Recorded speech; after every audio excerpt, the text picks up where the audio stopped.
Bé, bona tarda a tothom. En primer lloc volia dir només que és per mi un honor i un plaer poder estar aquí en aquesta desena edició ja del Festival Kosmopolis, un festival que conec i que he seguit amb atenció i que realment em fa una gran satisfacció poder-hi ser. És una barreja d'honor i un doble privilegi que també entenc com una doble responsabilitat. Doncs per una banda compto amb la companyia de Richard Sennett, però per una altra, immediatament nostra, com estava dient era la Judit Carrera, estaran Gonzalo Tavares i Enrique Vilamatas, tots dos autors que han estat molt importants per mi, que segueixo amb atenció des de fa molt de temps, i realment és un privilegi doble i una sensació de responsabilitat i pressió i angoixa. No serà fàcil realment fer això.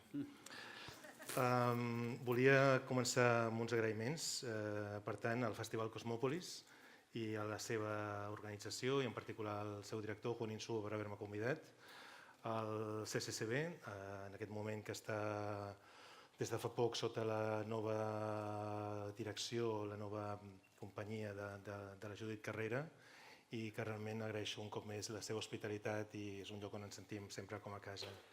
I agrair per últim també a les editorials Anagrama i Arcàdia, que com sabeu són els editors de l'edició castellana i catalana respectivament de l'últim llibre de Richard Sennett, que també hagin confiat en mi per aquesta conversa. Doncs esperem també que en certa manera sigui un acte que no només serà això, però també serà un acte per simbolitzar la publicació finalment del seu últim llibre, Construir i Habitar, Construir i Habitar. Per sort no hi ha massa diferència entre uns i altres.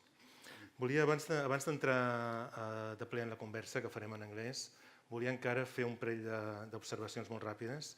La primera té a veure amb el fet que crec, que m'acostuma a passar bastant últimament, que no tinc el perfil típic dels participants d'aquest festival. O sigui, no soc ni escriptor ni especialista en literatura, molt menys especialista en literatura amplificada, no soc sociòleg, no soc especialista en l'obra de Richard Sennett, de fet no soc especialista en res, no, és cert, i a més amb cert orgull, no sé com dir-ho, o sigui, crec profundament en el coneixement generalista i estic disposat a defensar el coneixement generalista. En el millor dels casos, si m'agradaria poder dir que soc especialista en alguna cosa, seria com va dir en el seu moment José María Valverde parlant de si mateix, especialista en generalidades. Jo crec que això seria com la meva més gran aspiració, no? I pensar una mica al seu nivell. Per tant, només molt breument explicar per què estic aquí. Soc arquitecte i tinc una certa curiositat per pràcticament totes les qüestions que tenen a veure amb la cultura i el coneixement.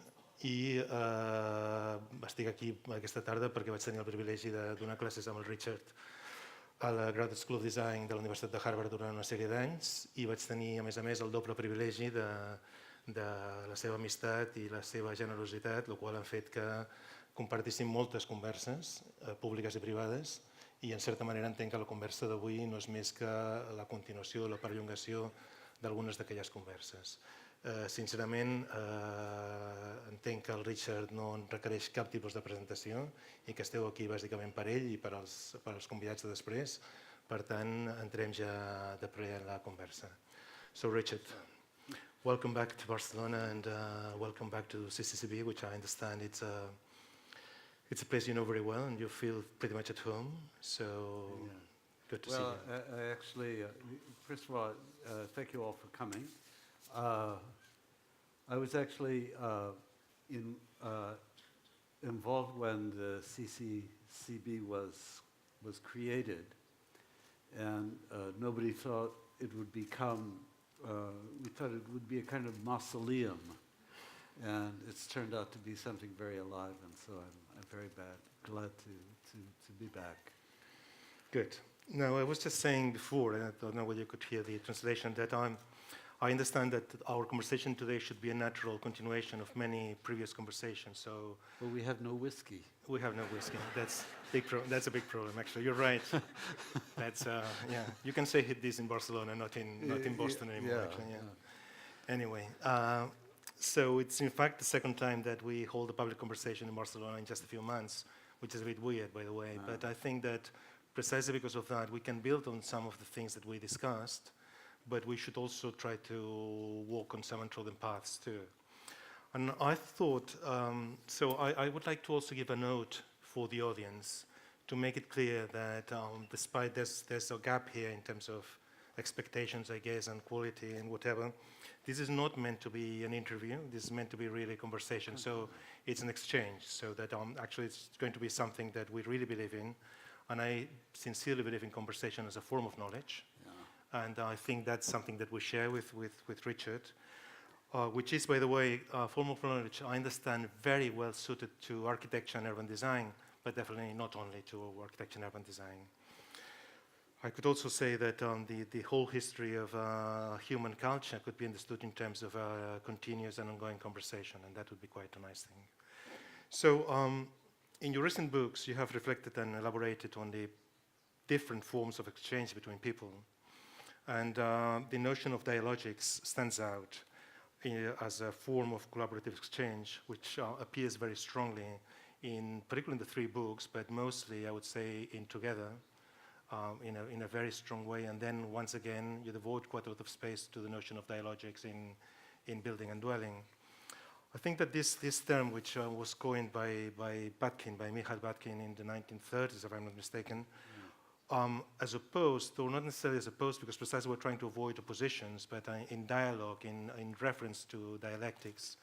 But correct me if I'm wrong, but I think it would actually involve certain ways of unfolding a conversation, which would be, on the one hand, sharpening our listening skills in terms of learning to hear, and also learning to hear what goes unsaid. So also not only verbal language, but also sign language, not sign language in terms of the deaf, but also the expression of the eye, the expression of the hands, and so on and so forth.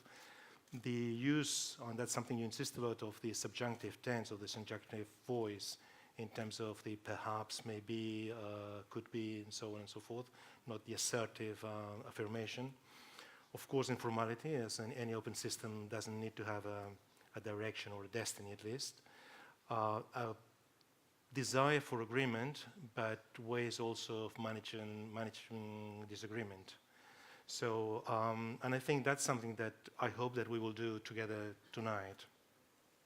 So I was wondering, to some extent, because I think this is, at least we will start on a conversation on conversations. I think that's a nice thing to do. Mm. So as a form of knowledge, as a form of creation of knowledge, in a sense.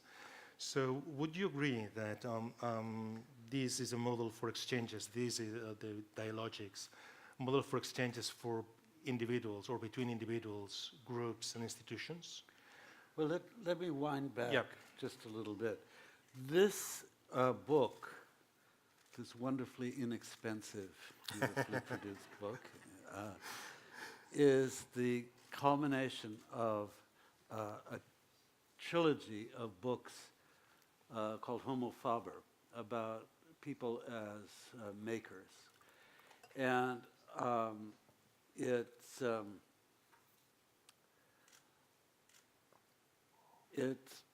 is a project that I have always thought about doing in my life, which is to sort of get beyond the notion of, it's not very original to me in a way. It goes back to the origins of phenomenology, to Husserl and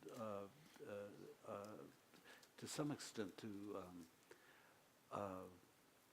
to Emmanuel Levinas, about the notion that people produce the world they live in, or at least try to do that. And I was minded to do this Homo Faber project because I thought that the way in which people produce things is not in isolation from themselves, but with a kind of conversation with the kind of the circumstances in which they find themselves. And unlike Husserl, who's a very great philosopher, and I have no pretense to do that, but unlike Husserl, I was interested in the process by which people actually have a physical relationship to the things that they are interrogating and experimenting with in order to make them. So the first of these books, the Craftsman Book, is about the kind of conversation people have with physical objects. The way in which there's a kind of discussion between the human maker and the physical world of clay or very simple materials that he or she has to deal with. The second book is how people, the kind of dialogues that people have with each other which are productive. And it's about cooperation, but cooperation to do something. And this third book, which has just come out, as I say, this wonderfully produced, inexpensive book, is about a kind of dialogue that people have with the materials in the built environment, with other people in the built environment, and with the structures of the city that are something that people have not necessarily themselves created, but in which they have to inhabit. So that's kind of I hope you don't mind me saying all this, but that's a background to this. I'm interested in what it is to make things, whether it's to make a physical object, to make a social relationship through cooperation, or to make an environment. And that's the kind of overall picture of this. The other thing I'd say about conversation, there are two ways you can look at a conversation. One is the way Jürgen Habermas looks at it, in which the more you talk, the more you find common ground, and that you find a language that allows you to communicate clearly to each other. I don't believe in that kind of conversation. I believe in the kind of conversations that you have in which things are difficult, or you don't understand the other person, in which complexity rather than clarity is the leitmotif of a conversation. And I mean, Habermas, very enlightenment figure. He believes that through we gradually arrive at a kind of rational understanding of each other through interaction. And to me, the much more interesting thing is the difficulties we have and the gaps, the aporia, the impossibility of really understanding each other, but yet being connected to that. It's sort of obvious in the city.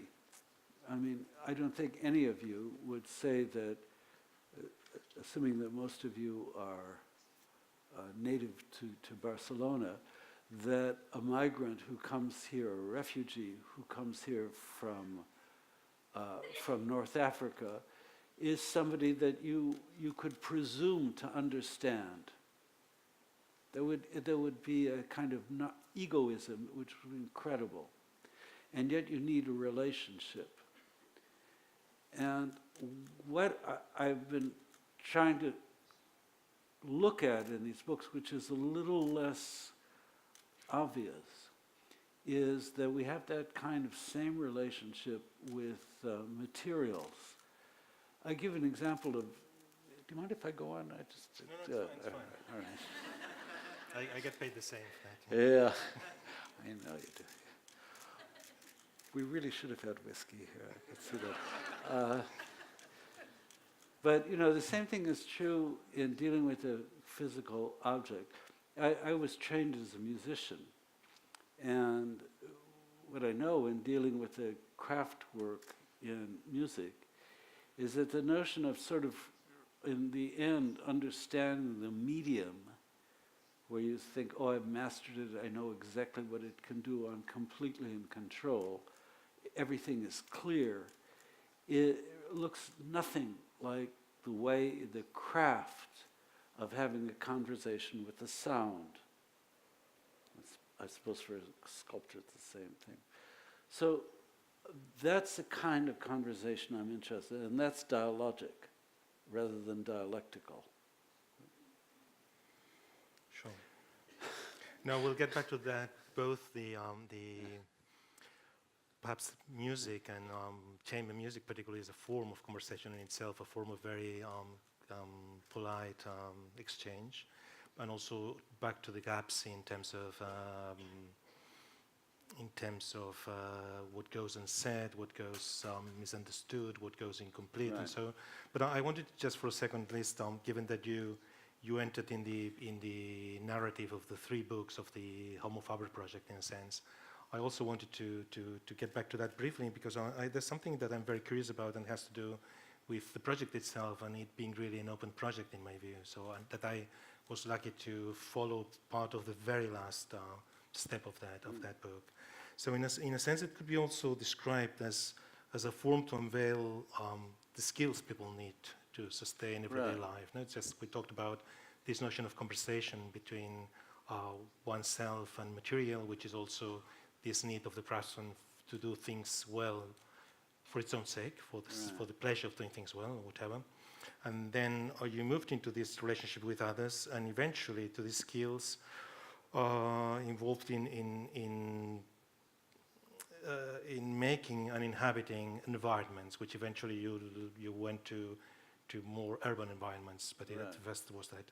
So if I was, of course, this morning I was looking at some of your books to finish preparing the intervention, and I was quite struck that I didn't remember that in the Craftsman, when you described the plan of the book, and that's fair because it was very open, you had provisional titles for the other 2 books, and if you remember well, the second book was meant to be called Warriors and Priests, Oh, right. and the third one, The Foreigner, which is interesting, which then, as I know, for a while was also called The Open City, which made sort of sense and whatever.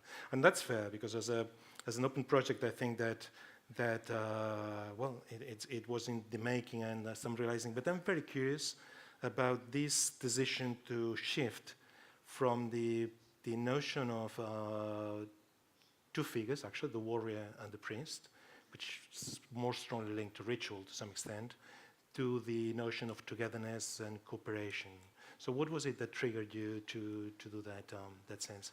Well, Because I think there's something which is pretty close, but I think the difference is also relevant to me in the sense it's the difference between a ritual, Yeah. which is a particular form of... A ritual really isn't a conversation. It's certainly a communication that's right. to something that lacks the form of that. I forgot that. Well, anyhow. But when I got through with writing The Craftsman, it seemed to me that it was too easy to make a contrast to this ritual Right. work. So that's why I changed it more to look at cooperation more largely. And actually the foreigner is he or she is the central figure of this 3rd book, because I mean, this may sound perverse. I am not a great believer in community. I think the challenge of cities, and also the glory of them, is the relationship to the other, to the one who is not known, who is not familiar. That's the Levinasian, Emmanuel Levinas's idea that the neighbor doesn't belong to the same community. And I think he never writes about cities, but it just struck me that is the urban figure, which is the one you don't understand, and yet you're connected to. So that's a title issue. But let me ask you something about this. You are a designer, and you're a very socially aware designer. Is it in your mind that you design places for neighbors in that Levinasian sense, people who are not going to form a community, who live together but are not the same? Is that something you've taken on board as an architect? Not really. I mean, I think it's really difficult to know who you design open space for, actually, in terms of more open space and also housing or anything like that. I think there's relatively there's a difference between the final user of the space and the actual people you design for. So in a sense, I think that will come also in future parts of this conversation in terms of that I think there's not one single type of people you design for, and particularly in the complexity of cities. So I think that the foreigner is one of my inhabitants, but he's not the only one, for sure. Uh-huh. Because, you know, what I'm thinking of is in a very practical way. Yeah. When the Chinese built those millions and millions of housing units for families, all of which who had one child, and the families, the adults were between 25 and 35. Mm-hmm. That's building a community. It's not building what I would call an urban architecture, because there's no mix in that. They all know each other, and they all share a kind of sociological imposition on them. And it is a community, you know, and it's a very practical one, people with single children and all of that. But it seems to me it's deadly.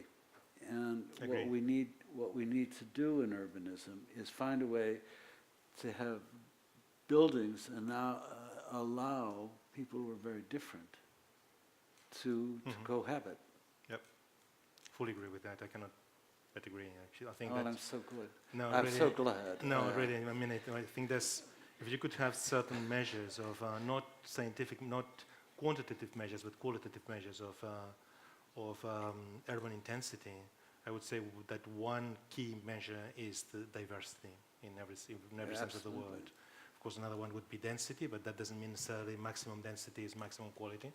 Yeah. But it's a measure of that, and probably the third one would be connectivity. But for me, diversity is what makes a city, and a certain level of conflict, positive conflict, hopefully, but I think that we need to share space with people that are slightly different from us and learn from them. So fully agree with that. Yep. So let's move to, you were saying before that, and I think there are many gaps, and I think you would actually, I was actually trying to so jokingly, dismiss my condition of a specialist in anything except for general knowledge, if you wish. But I think that you've become a kind of specialist in exploring gaps and divides and inhabiting them, and to some extent analyzing, understanding, sometimes trying to bridge them, sometimes not even trying, because it's just like being able to identify them and to cast some light on them is more than enough. And in a sense, as a good Londoner, you mind the gap, which is a very important thing. So we talk about gaps in terms of lots of things. We talk about already about some gaps between, of course, cooperation and solidarity, between community and society. We talk about between dialogics and dialectics, and I think it's very important. And there's something very, very key, I think, to the way that you try to inhabit the boundaries or the fault line better than the boundaries, because you also have this discussion of boundaries and borders, which is interesting in its own self. Which I think one of the key issues is that in urban life, but also in culture, you try to place the attention not in the center, but on the edges, whatever they might be. And I think that's something that for me is very important. You've told several times, I've heard you tell this story of the Marqueta in the Marqueta market in Spanish Harlem in New York, and the decision to place this market, and that you always thought that could have been better not to place it in the very center of the community, but also on the edge that would actually create some sort of friction with other communities and so on and so forth. I just wanted to read you, just because of that, and to move on. The only thing I will read from a thinker called Richard Sennett, but Richard Sennett 25 years younger, which this is deeply unfair. Yeah, which is, and you will tell me from which book this is actually. So in community developments, planners will concentrate on building schools or housing at the center of the community rather than at the edge, where people might come into contact with outsiders.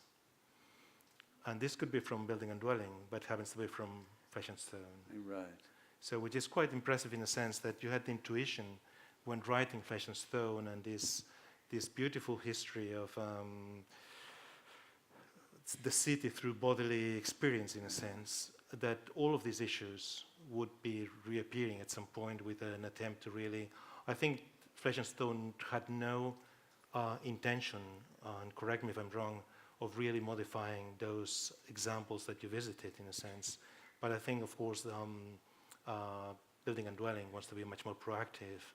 But I think there's part of the lens, which although has been definitely completely updated, continues to be very much your ethics. Right. Well, there's a lot in what you've said. I have to say, first of all, that the whole notion of gaps is really a notion, coming back, this communicative idea is about absences between people. And, usually we think about an absence as a lack of relationship.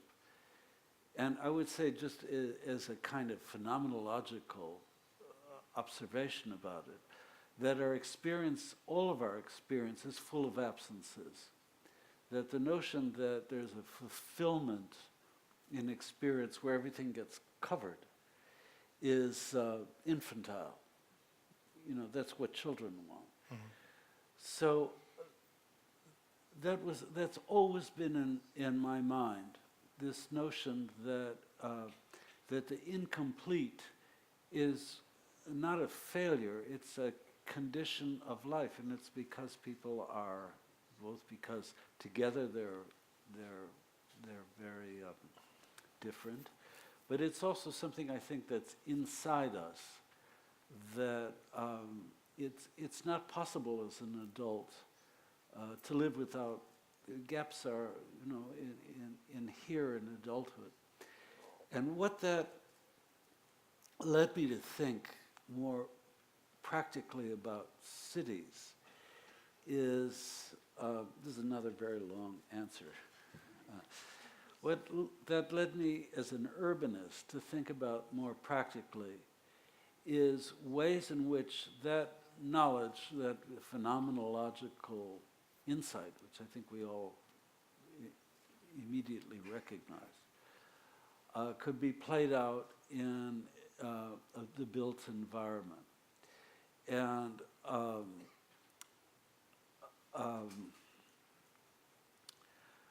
I had, you mentioned this project. I've worked all my life as a consultant, planner, and this was a project that I did with other people in New York, which considered where to put a market for Hispanic dwellers, poor Hispanic dwellers of New York City, whether it should be at the center of the community or at the edge of it. And if it were in the center, only people, it would be complete for the community. There would be only Spanish migrants from the Caribbean who would use this grocery store. And whereas if we put it at the edge of the community, it would draw in, we hoped, people who were not Spanish and who are not poor, and that they would mix with these Spanish immigrants. And we made a great error. we decided it was more important for a community to have a resource where everybody knew where everybody was, who everybody was, than to make something that was on the edge, which was more ambiguous, in which there were gaps between understanding what the other people in the store were. It's a very simple,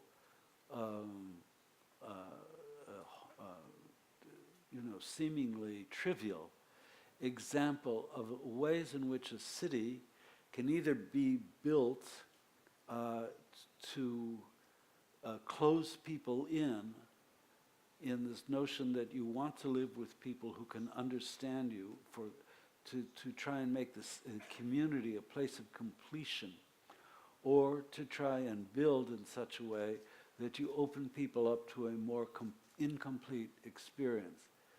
And in the work that and you'll see in the book, the work I've been doing for the last 30 years with UN about planning is about how to get people out of locality and into urbanity, how to get from the local to expand people's horizons, to get from the local to the urban.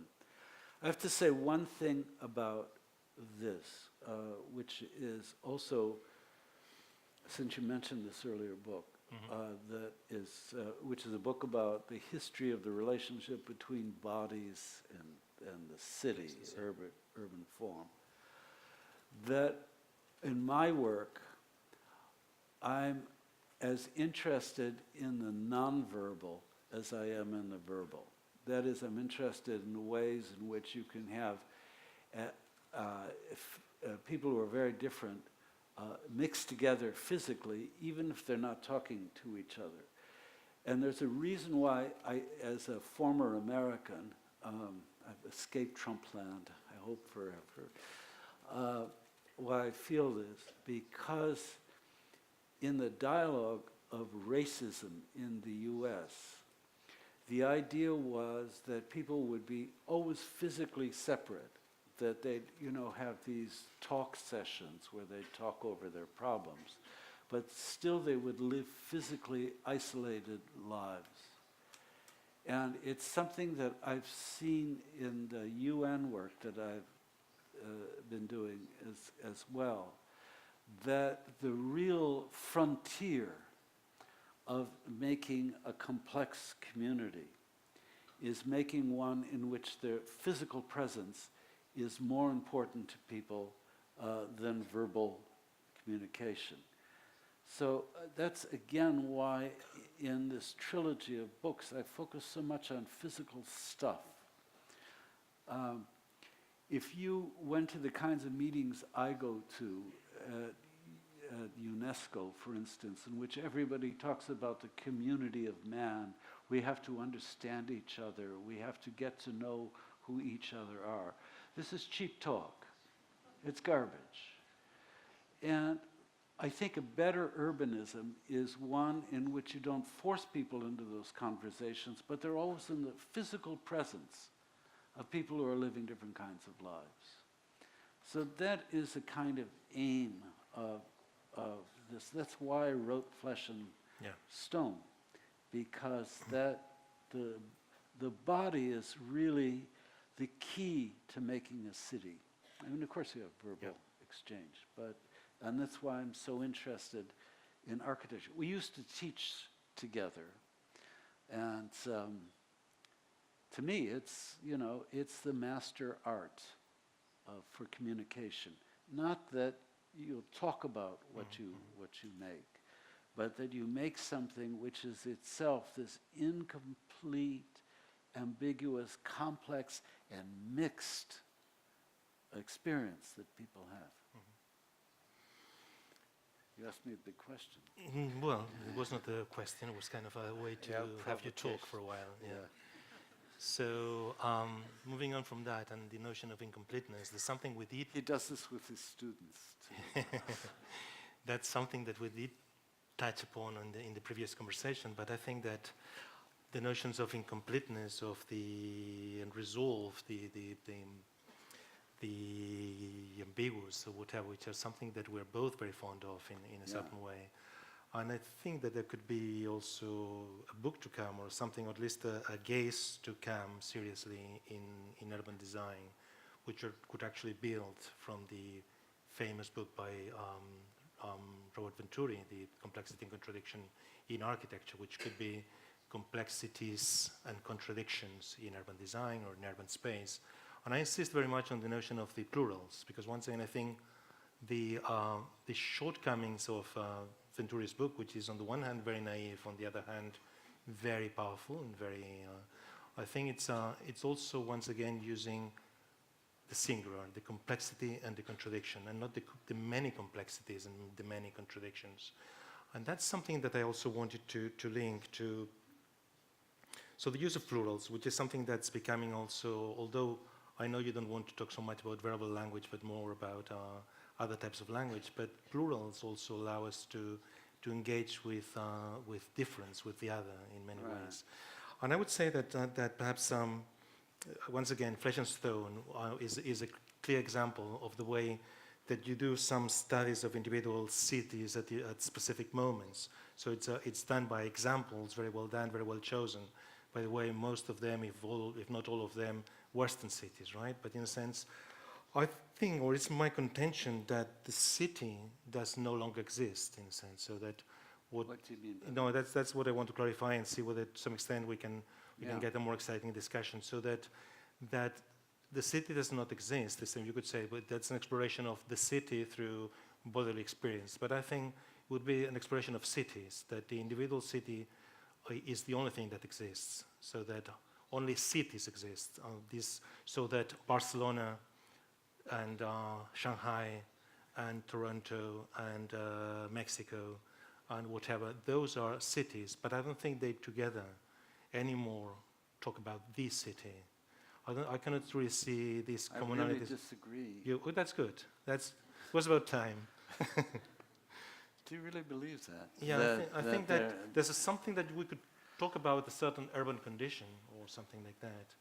But I think that some of the specific problems of the European city, if that means anything anymore, or of the fast-growing new city in China or whatever, are very different. Although, of course, from the point of view of the discipline that we share and that we taught, in a sense, I think we have tools and we have ways to address and we have to look for that. But at the same time, the physical objects, if you want to call them that we call cities, become very different things, to the point that I think that we should almost devise new words for each one of them. The reason I think you're wrong, if I may say so, No, is called capitalism. Yeah. And what global capitalism is doing is building the same city everywhere. And you know that from just when an airplane descends, you don't know whether you're in Omaha, Nebraska, or in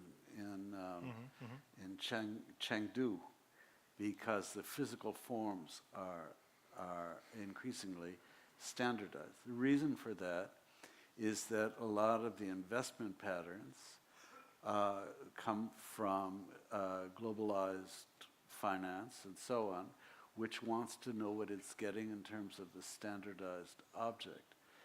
And my worry about that is that standardized forms of building lead to a kind of standardization of inhabitation, of how you can use them. The idea of building something that's specifically, I give you an example of this. I've done a lot of work in Shanghai.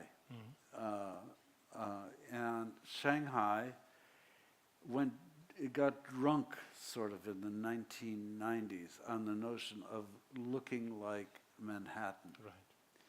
And they built a lot of buildings which are built by New York architects. They look just like it. They had a hangover, I would say, about 7 or 8 years ago, where they realized that a very specific and very successful form of low-level but high-density building called the Shikomen, which is kind of courtyard building.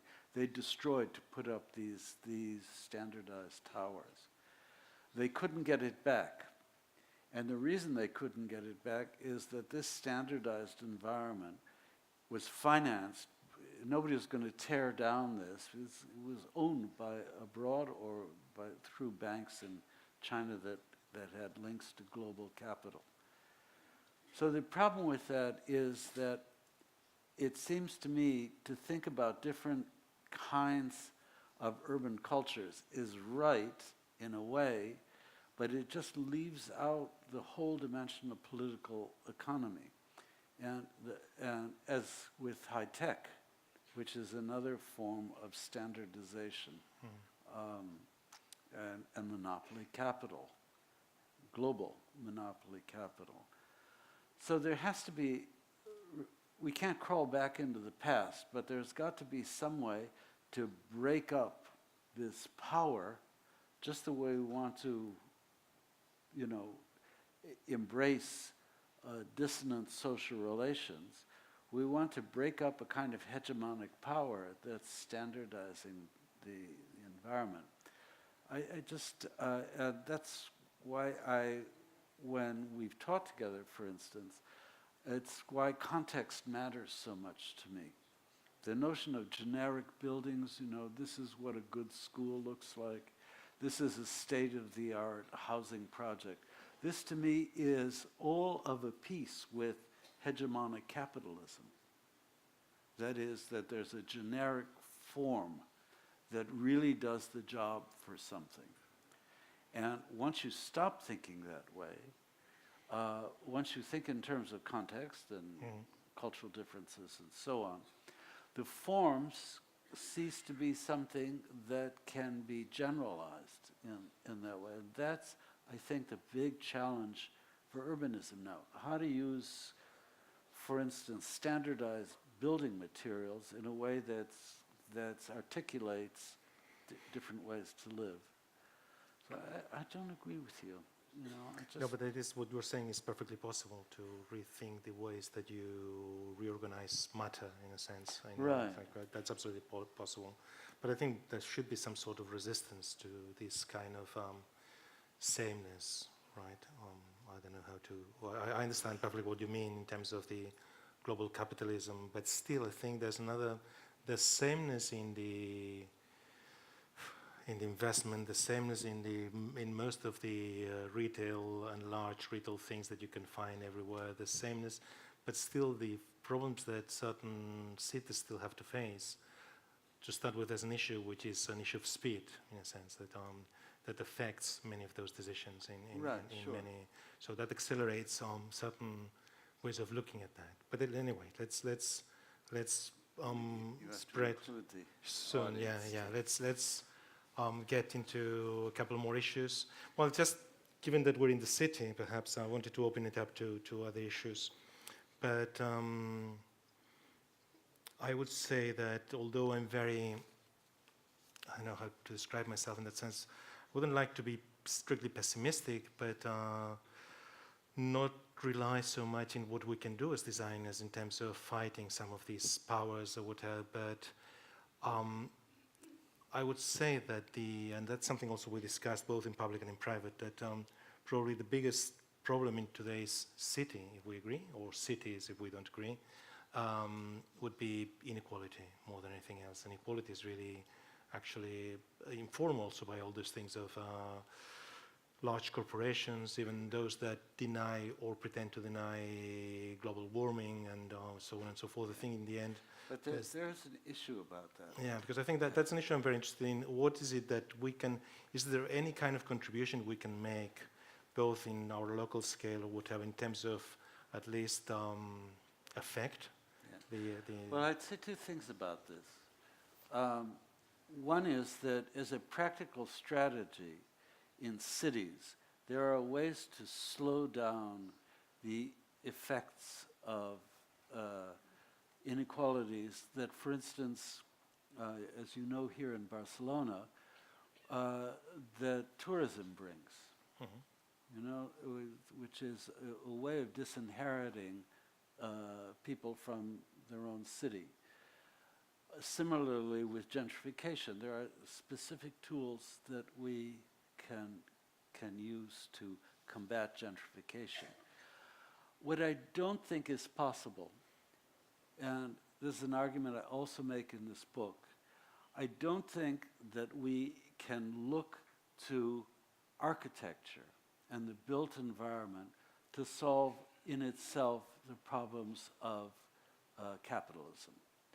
And that there has to be more modesty on the part of builders and designers about ultimately, you know, the way to defeat Google is to break it up as a corporation, not to find a good Googleplex, you know, an environment where people live in it. It's not that we're irrelevant to that, but the notion that design is it's one instrument of resisting domination, but it can't be a solution to it. The other thing I wanted to say to you about this in terms of inequality is something that my spouse and I, Saskia Sassen, have talked a lot about, is that word in a way is very misleading. People from the beginning, almost the beginnings of civilizations, have lived with inequality. And the problem is how to make do, how to survive, how to manage within that kind of fundamental condition. If you like, the kind of default position of social life is inequality. So the question is, I mean, we have today an extreme form of inequality with the 1%, but resenting that, trying to get them to have less, is not going to make way down the scale solve anybody's problem about how to put more food on the table. And I think that this is a discussion I've had with Thomas Piketty too, who wrote the book on inequality in the 21st century, that what we should be looking at are particularly in a political way, are inequalities which are in the lower middle of the range. It's outrageous that the owner of Amazon owns so much. But that's not a life problem for any of us. What is a life problem for us is that people in the sort of lower 40%, many of them have stagnating incomes, whereas people in the upper 20% have incomes which are increasing. And that is something that as urbanists we can work on. But the notion that you could create a city in which solves the problem of inequality is silly. I think so. Yeah. And it takes a different kind of mindset. I learned this. I also worked a lot in India, in Delhi, for a decade, and nobody living in the slums in Delhi is wasting any kind of mental energy on the rich. What they're obsessed with is how to get the goods and services that come to lower middle class people to distribute those down below. So extreme inequality is just, it's not a phenomenological problem. And we can do something about that redistribution. But again, it's not the biggest problem facing cities, inequality. I don't believe that in that blunt form. I think it's a question of how you survive a more micro experience of inequality. Right. And that hooks up to a kind of whole ethical thing. I mean, people don't survive by resentment, you know. That's a very bourgeois notion, resentment. Poor people survive by making do, finding gaps, holes, tears in the fabric of a city's economy and its social life that they can make use of. Yeah, but on the other hand, I think that just plain acceptance of this condition is not fair either. So I think that it's required some sort of policy that addresses that in a... Because I know, of course, these things have their own way of working and addressing these issues and allowing for, as you said, in the history of mankind, that's been a usual condition in a sense that has been overcome in different ways. But that doesn't make it less poignant in a sense, right? But, well, I know what you mean. I think perhaps we're talking about slightly different things. I fully agree that it's not an issue that can be, in principle, resolved or addressed directly by design and by our own means, but I think it's something that still should be addressed somehow. I really don't agree. I mean, I think that, particularly when you're looking at the lives of poor people, that's it's outrageous that there is such an extreme of inequality, but they have a much more urgent thing to do, which is, no matter if Jeff Bezos owns 131 billion, is that now about to cut in half through divorce, so wonderful.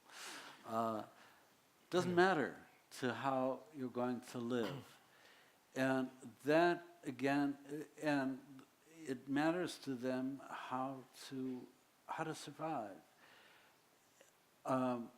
That's actually I just skitter off from this. It's an interesting problem in phenomenology in its relation to, say, what happened to somebody like Sartre, who at a certain point abandons, he's very sensitive to this problem, as was Camus in the 30s and 40s. And then Sartre gets hooked on the notion of that inequality is per se an injustice. And at that point he sort of loses contact with what was good in the kind of existential phenomenology he was writing, which was, it was about things like how am I going to get bread on the table? And it floats into this kind of abstract and to me very bourgeois notion of we have to solve the problem of inequality. That's easy left-wing and middle-class thinking. I mean, what people need to do is solve the problems of survival and improving their condition. We should continue to talk about it. I think we now need to open the conversation to the... Can we see people? Is it possible that yes, there are lights? Yeah, there's some light now. Yeah, it's much better. So, otherwise it's voices in the dark. We'll be happy to take your questions, whether they can be in English, Catalan or Spanish.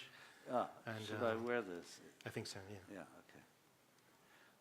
We've got so much kid on here. Is anyone who wants to start? Don't be shy. Oh, there's someone here, yeah. Okay, thank you very much. Good. Well, I have many more questions now since the last things you said, but I'm going to go back to the first question that I have, that was about the importance of physical neighborhood and the fact that it's not so important to communicate verbally, if I understood that correctly. Yeah. I have a question about that. Because on the one, of course, there is no silver bullet how to prevent racism and hatred among differences. But don't you think that it's easier to create that kind of hatred in a public discourse, like a Trumpian discourse or so, if you are neighbors physically But you never communicated verbally because that can give you another impression of the neighbors. I mean, I'm very much in favor of the way in which you said, okay, we're not, that's childlike, that we have to understand each other totally. But a certain kind of verbal communication, of knowing each other's people's life stories, I think can produce a kind of barrier against the production of hatred towards the other, perhaps a bit more than just being present physically. Well, in a way, of course, you're right. I mean, if the more you know about somebody who's deeply different, of course. I just say two things about that, which is, one, it's a question of scale. Most communication in cities is verbal and physical. You don't talk to many strangers. And the likelihood of just in daily street life engaging, say to take the immigrant thing, somebody who's been on a refugee boat while you're out shopping for bread is low. And more generally, the cosmopolitan condition of a city it's a condition of silence, in a way. We have to use our other senses in order to relate to people, because we can't talk to them. So I would say what you're saying, it makes a lot of sense at a very, very local scale, say in a village, which is visited by foreigners or something like that. But I don't think the conditions in the city really allow it. The other thing I think about this is, speaking in a more emotional way about this, the notion of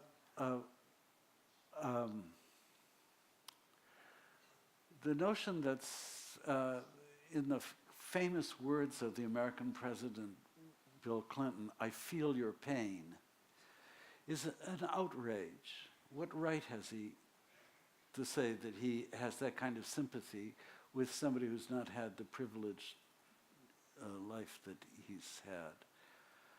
So I have a kind of resistance. Now this is just a tick of mine, I have a kind of resistance to the notion of Aufklärung, of mutual understanding. It always seems to me that it's got that notion, there's no barrier to me understanding you who are different. So it's I don't know, maybe it's some character flaw of mine, but I really don't think what you're talking about is something that's practical in a city. We have to use other senses, and mostly senses with the eye, but also senses of bodily motion, physical presence, and so on. That's the way you deal with strangers, in my view. Ask me another question. I would like to make a question to you. Where are you? I'm here. Where is here? I'm here. Just let me make a question, because in a city, I live in Barcelona maybe 30 years from now, and we live in space-time all together. But all the people think the same, or practically the same, and then it's everybody just trapped in the mind. And what about 5G? Because 5G is going to make an explosion in a city, probably, it seems. But nobody is talking, just in the net. People it's on the net and it's alive. But people is like, oh, okay, 5G. But 5G is, we gonna run or we gonna fly or what? Because it's not funny, and it's gonna be maybe next year, and maybe you have an idea of that, because you talk about complexity and people, and it's all right. But what about 5G?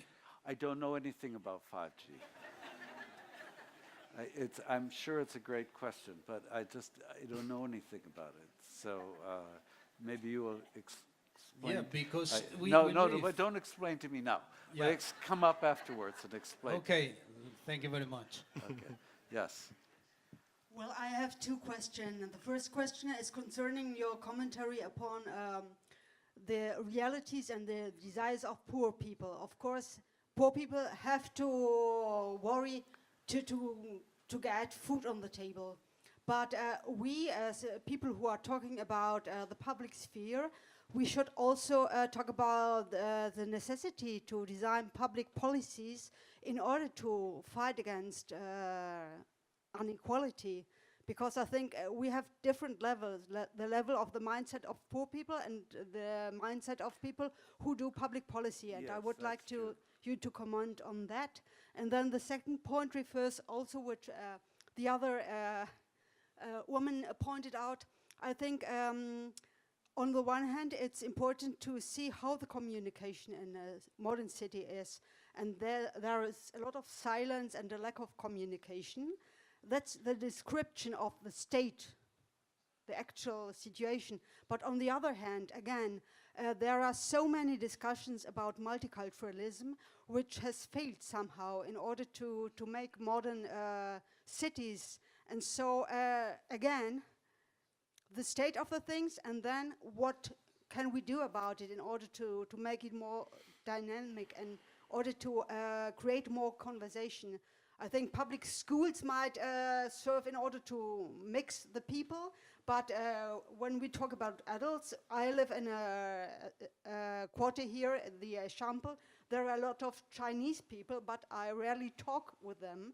And so it's about, we could talk about a lot of minorities who don't talk, but I think urbanism and also literature should have the ambition to break the silence and to dynamize society.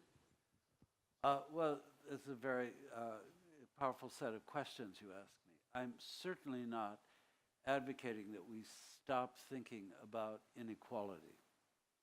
And I think, because inequality has taken the form of monopoly capital, that as a policy thing, breaking up monopoly could be a way of at least dealing with one kind of inequality. And there are, as policy things, we could do that. I'd like to see all these tech companies broken up.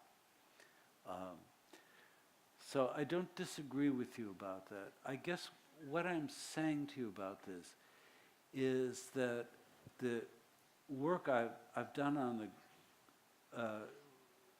as a practical planner, I just don't feel that addresses the needs, that kind of policy planning that are immediate to the practical situation of people in need.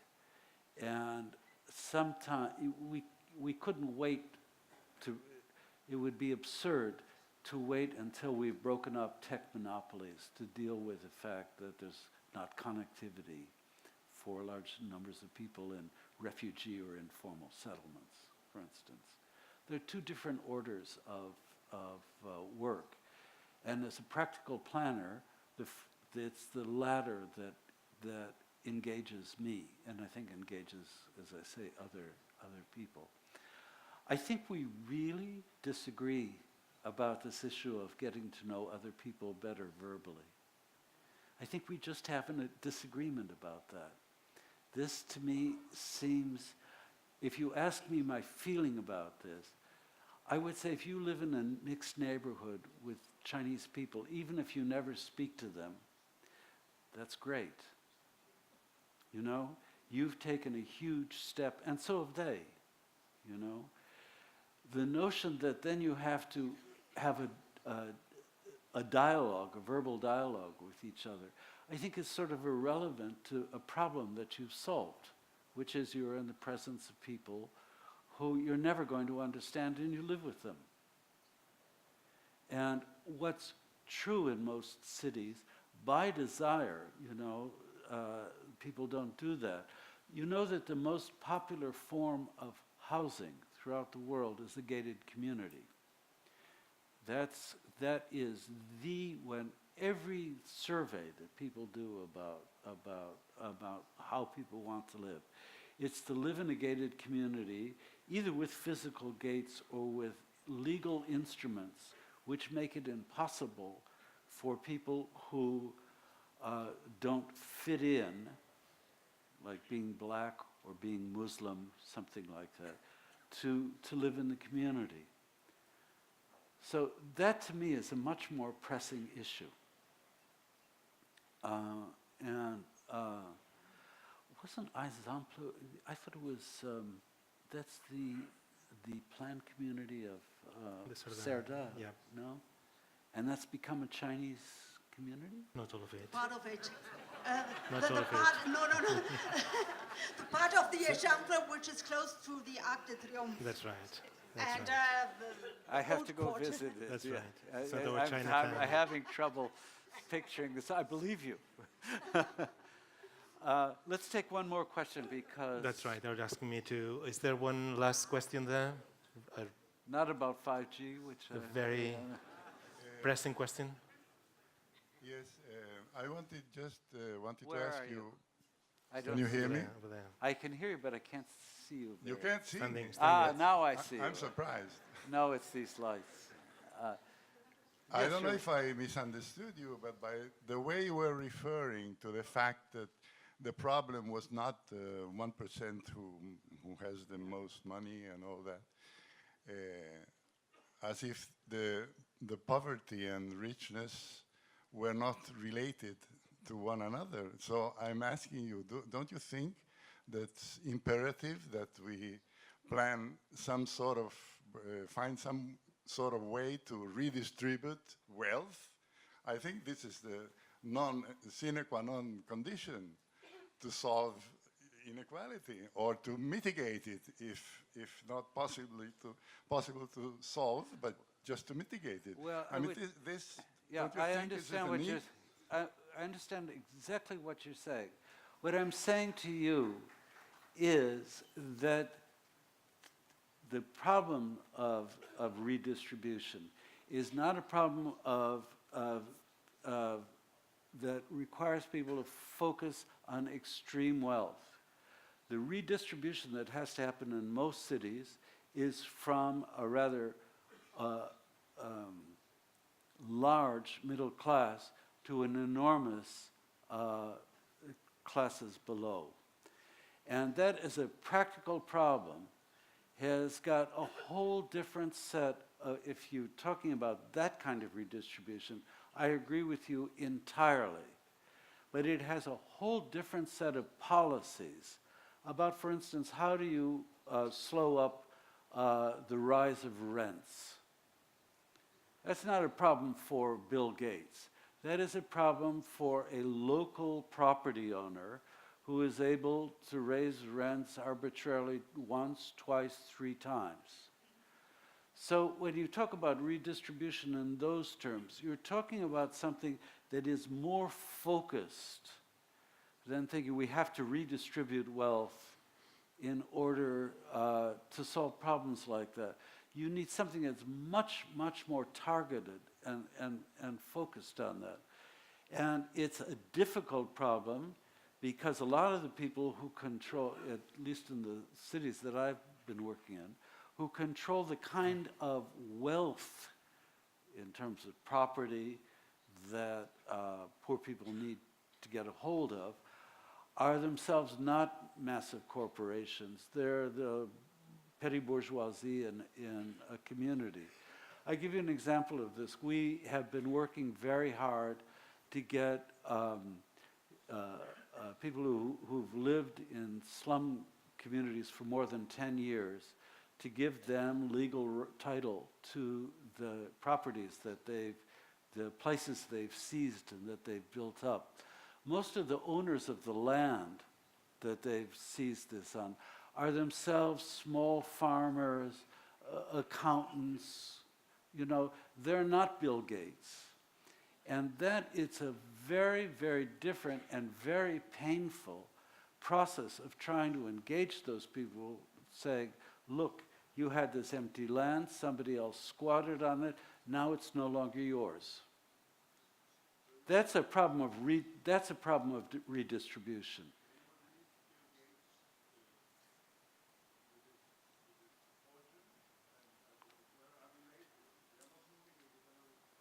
Yeah, that's right. I hate it that he has that. I'm saying to you, as urbanists, if you want to really be a community activist, what you can't do is preach to people who are squatters that the answer to their problem is destroying Bill Gates. It's just, it's nonsense. It doesn't make any sense to them. You can't work as an activist. You label yourself as somebody who doesn't know what the life they're living is about and what their needs are. It's newspaper leftism. Do you know what I mean? This is not addressing the problems of the urban poor, which are much more on the ground. Richard, we have to leave it here. Sorry. So thank you so much, and thank you for this polemic thing. Thanks.